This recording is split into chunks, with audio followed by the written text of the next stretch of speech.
Hello అండి, welcome to Subbamma గారి వంటిల్లు అమృతంతో విందు.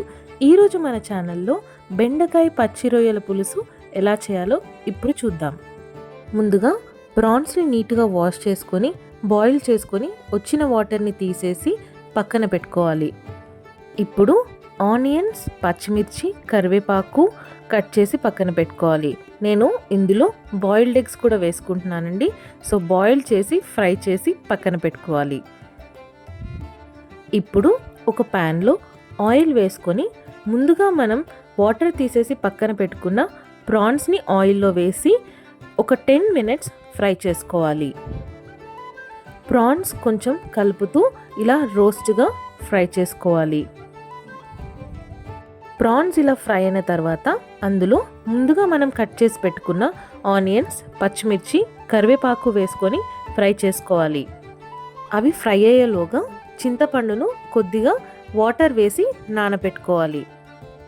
ఆనియన్స్ ఇలా ఫ్రై అయిన తర్వాత బెండకాయ ముక్కలను అందులో వేసుకోవాలి. గుర్తుంచుకోండి, బెండకాయలను మరీ చిన్నగా కట్ చేయకూడదు. ఒక 1 or 2 inch సైజులో కట్ చేసుకుంటే పేస్ట్ కాకుండా ఉంటాయి. ఇలా కలుపుకుంటూ బెండకాయలను కూడా ఫ్రై చేసుకోవాలి. బెండకాయలు ఇలా ఫ్రై అయిన తర్వాత అందులో కొద్దిగా కారం, టేస్ట్కి సరిపడా ఉప్పు వేసుకొని కలుపుతూ ఒక 5 minutes ఫ్రై చేసుకోవాలి. ఇప్పుడు అందులో కొద్దిగా పసుపు కూడా వేసుకొని ఫ్రై చేసుకోవాలి. ఇలా అన్నీ ఫ్రై అయిన తర్వాత ఒక గ్లాస్ వాటర్ వేసి మూత పెట్టి కొంచెం సేపు బాయిల్ చేసుకోవాలి.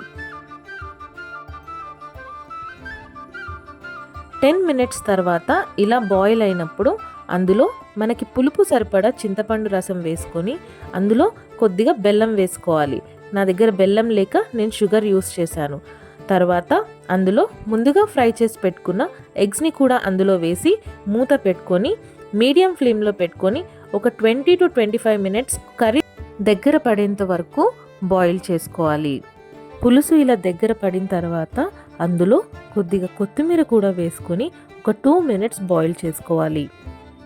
2 minutes వరకు ఇలా కలుపుకొని బాయిల్ చేసుకున్న తర్వాత స్టవ్ ఆఫ్ చేసుకొని ఒక 2 to 5 minutes వరకు మూత పెట్టి కలపకుండా అలా ఉంచాలి.